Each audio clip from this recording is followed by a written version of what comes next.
Labas, kaip tu laikaisi? Šiandieninėme vaizdo įraše parodysiu, kaip palengvinti šį skausmą rankoje, rankos šone, šį skausmą, kuris dažnai susijęs su peties problemomis, tendinitu, bursitu.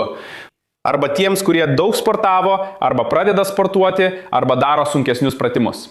Pažiūrėkite į šį klausimą. Marija Dasgrasas pakomentavo: Sveiki, daktare, mane labai skauda petį ir rankos raumenis. Ir daugelis žmonių mano, kad šis skausmas čia yra raumenų skausmas. Tačiau dažniausiai skauda ne raumenį, tiesa. Raumuo nėra skausmo priežastis. Skausmo priežastis yra audinys, vadinamas fascija. Kas tai? Ir galbūt jūs niekada apie tai negirdėjote. Arba girdėjote, bet nesupratote iki galo tiksliai, nežinote, kas yra fascija. Šiandien parodysiu jums 2 pratimus, kurie padės sumažinti šį skausmą, pagerinant fascijos būklę. Taigi, prieš pratimą leiskite greitai paaiškinti, kas yra fascija ir kam ji reikalinga, kad suprastumėte, kaip mes dirbsime. Sutarta? Eikime kartu. Paprasčiau tariant, fascija yra tarsi maišelis, kuris apgaubia kiekvieną mūsų kūno dalelę. Kas studijuoja anatomiją, mato, kad raumuo turi dangalą, kuris jį apgaubia, ar ne, yra epimizis, net raumenų skaidulos taip pat turi endomizį, perimizį. Kad kaulas turi antkaulį, kuris yra dangalas apgaubiantis kaulą, o širdis ir vidaus organai taip pat turi tokius dangalus. Pavyzdžiui, aš turiu perikardą. Taigi, kiekviena mūsų kūno dalis turi tą dangalą, kuris apgaubia. O šio dangalo, kuris yra jungiamasis audinys, pavadinimas yra toks. Tai vienas maišelis, kuris apgaubia kiekvieną mūsų kūno dalelę, tai yra fascija. Dabar aš supratau, o fascija skirta apgaubti, padengti kiekvieną mūsų kūno dalį. Ji atskiria vieną dalį nuo kitos taip, kad viena dalis slysta ant kitos. Todėl mūsų oda slysta ant raumenų dėl fascijos. Štai kodėl, kai darome masažą, pavyzdžiui, raumenys gali slysti į vieną ir kitą pusę, jūs galite juos pajudinti. Tai tarsi raumenys slystų vieni ant kitų ir taip pat slystų ant kaulo. Ir mums reikia šios judėjimo laisvės. Nes būtent per fasciją taip pat vyksta kraujo ir limfos cirkuliacija bei juda kūne esantis laisvas skystis. Joje taip pat eina nervai. Ir galiausiai, bet nemažiau svarbu, mes galime jausti savo fasciją. Todėl fascija gali būti skausmo šaltinis. Ir dabar leis paaiškinti, ką mes šiandien darysime, kokius pratimus šiandien atliksime. Čia noriu, kad įsivaizduotumėte, jog tai mano ranka. Pažiūrėkite, visai kaip mano. Atrodo kaip Markas Mijonas sakantis atvykome. Taigi čia turime, žiūrėkite, juodai pažymėtą žasto kaulą, turime dilbio kaulą, taigi tai tarsi mano ranka daranti štai taip. Turime mėlynai pažymėtus raumenis, bicepsą, tai šis raumuo, leiskite pakelsiu ranką, kad pamatytumėte mano bicepsą. Bicepsas yra rankos priekyje, o tricepsas užpakalinėje rankos dalyje. Ir čia taip pat aš nupiešiau žaliai yra oda, kad galėtume maždaug įsivaizduoti, kur kas yra. Fascija iš tikrųjų nėra tik viena, yra keli jos tipai. Gerai? Yra gilioji fascija, kuri yra raumenų fascija. Ji atskiria raumenis nuo likusios dalies. Čia pavyzdžiui bicepsas. Ir tricepsas. Iš tikrųjų tai tampa vienu dalyku, bet jis sudaro tarsi maišelius, atskirdamas vieną dalyką nuo kito. Ir mes turime paviršinę fasciją, tai yra fascija, kuri yra arčiau odos, gerai, ji eina maždaug čia štai. Dabar ją nupiešiu violetinę spalvą. Dieve mano, kiek spalvų! Tai tarsi pačios odos ryšiai su tuo, kas yra po ją, gerai? Ir būtent šią paviršinę fasciją, šią fasciją esančią arčiausiai odos, aš tau parodysiu, kaip su ją dirbti, kaip ją pagerinti dabar. Noriu tave išmokyti 2 pratimų, kad galėtum dabar sumažinti šį rankos skausmą. Ir primenu, kad jau esu sukūręs vaizdo įrašą apie skausmą plintantį iš kaklo į ranką. Palieku jį čia, kortelėje. Ar čia? Ar čia? Niekada nežinau.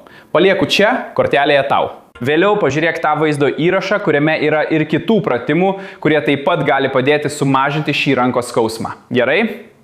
Taigi, pirmasis būdas dirbti su šia paviršinė fascija. Dabar vėl pakelsiu savo marškinių rankovę. Berneli, karalis visas ištatuiruotas, kaip taip gali būti? Eime, ką tu darysi? Pirmasis pratimas yra tiesiog tarsi atskirti odą nuo raumenų. Gerai, supratai? Tu laikysi odą, štai, ant rankos, tokiu būdu. Štai, tai nėra C. Tu nespausi. Tiesiog priglausk ranką prie žasto. Stumk į išorę. Ranka neslysta. Aš neblostau, gerai? Pridėk ir stunk odą į išorę. Atleisk, pridėk, trauk odą į vidų. Į išorę, į vidų. Pradėsi nuo alkūnės ir kelsiesi aukštyn iki peties. Kiek tik galėsi, gerai? Nereikia sukelti skausmo. Bandyk tiek, kiek tau patogu. Matai, aš jau leidžiuosi žemyn. Mes pakartosime šį kelią aukštyn ir žemyn 3 kartus. Taigi, pirmyn. Pirmąjį jau padarėme. Kilame čia arba darome antrą kartą. Gali daryti kartu su manimi. Argi tikslas nėra tau padėti? Ir taip pat primenu, jei turite kokių nors klausimų apie ranką ar kitą kūno dalį, palikite juos komentaruose. Juk būtent į šiuos klausimus aš atsakau čia, vaizdo įrašuose. Taigi, jei norite, kad atsakyčiau į jūsų klausimą, prašau, palikite jį komentaruose. Ir neapsileiskite. Yra daug žmonių, kurie užduoda klausimus, aš įrašau vaizdo įrašą, atsakau į klausimą ir padedu žmogui. O žmogus nežiūri, nes nėra užsiprenumeravęs kanalo. Todėl užsiprenumeruokite, įjunkite varpelį ir pažymėkite visas pranešimų parinktis.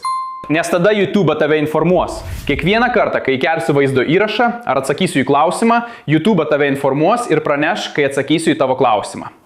Gerai? Eime, šis pirmasis pratimas jau pagerina kraujotaką, atpalaiduoja paviršinę rankos fasciją. Jei tau skauda, jau turėjai pajusti pokytį, jau turėjo šiek tiek pagerėti. Beje, gali palikti komentaruose, kuris iš šių 2 pratimų tau labiau padės. Ar pirmasis, kurį ką tik padarėme, ar antrasis, kurį tuoj atliksime. Prisimeniai kalbėjau apie odos ir raumenų ryšį, apie raumenis, kurie yra po oda. Taigi dabar dirbsime būtent su odos ir rankos raumenų bicepso bei tricepso ryšiu.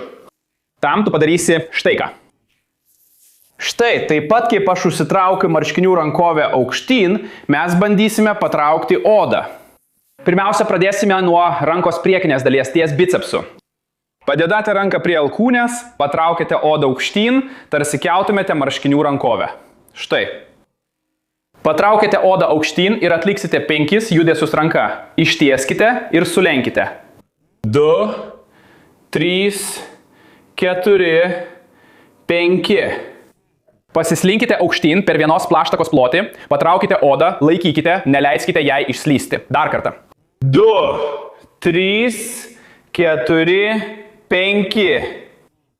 Jei dar telpa, jei dar galima, uždėkite ranką aukščiau, patraukite odą. Dar kartą. 5 judesiai. Pamatysite, kad jaučiasi lyg trauktumėte odą, tempdami odą, kai judinate, bet taip pat yra jausmas, kad labiau tempia ir iš vidaus.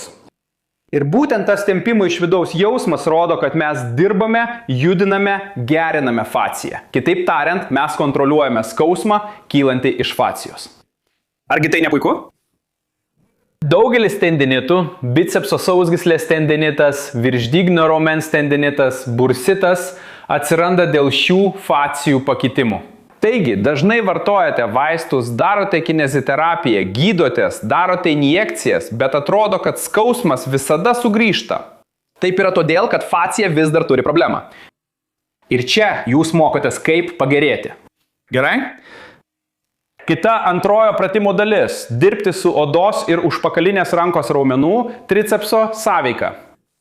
Taigi, darysime labai panašiai. Štai, padedame ranką čia prie alkūnės, tempiame odą. 1, 2, 3, 4, 5. Pakeliame ranką per vienos delno plotį, tempiame odą. 2, 3, 4, 5. Jei telpa, prilipiname, tempiame. 2, 3, 4, 5. Na dabar stebėsi, kas labiausiai sumažino tavo skausmą. Ar tai buvo pirmasis rotacijos pratimas, ar antrasis pratimas bicepso ir tricepso su judesiu. Gerai? Raumenų. Palik čia komentaruose, ar tau padėjo ar ne. Beje, kai bandysi, jei vis dar jausi šį diskomfortą keldamas ranką, aš nufilmavau vaizdo įrašą, kuriame pasakoju ir rodau, kaip atgauti judesį, kad sumažėtų skausmas keliant ranką. Gerai? Paliksiu čia kortelėse. Nežinau, ar čia, aš niekada nežinau žmonės. Ir jei šis vaizdo įrašas tau padėjo, jei sužinojai ką nors naujo, paspausk patinka tą nykštuką čia. Ir tavo patiktukas padeda tau, nes YouTube supranta, kad vaizdo įrašas tau padėjo ir parodys daugiau tokių vaizdo įrašų, kurie gali tau padėti. Tavo patiktukas padeda ir kitiems žmonėms, nes YouTube supranta, kad šis vaizdo įrašas tau padėjo ir gali padėti kitiems, todėl jis parodo jį daugiau žmonių. Ir tavo patiktukas taip pat padeda mūsų kanalui augti. Žiūrėk, visi laimi. Ir aš noriu, kad suprastum, jog šis kanalas yra mūsų. Todėl naudokis šiomis patarimais, šiais pratimais, šiuo vaizdo įrašu ir visais kitais kanalo vaizdo įrašais, kad galėtum padėti tiems, kuriuos myli. Tavo šeimai, tavo mamai, tavo tėčiai, tavo broliui, kuris gyvena toli. Todėl naudokis ir drąsiai taikyk patarimus, kuriuos mes čia kanale dalijame, kad padėtum tiems žmonėms. O šį vaizdo įrašą, kurį matai čia viršuje, leidau YouTube parinkti tą, kuris tau labiausiai gali padėti. Tai kaip, vėl nori sužinoti? Čia apačioje yra grojaraštis apie rankų skausmą. Daugybė vaizdo įrašų, kurie gali padėti tau ir visiems, kurie yra šalia tavęs. Aš čia ir baigsiu, didelis apkabinimas ir iki kito karto. Sima.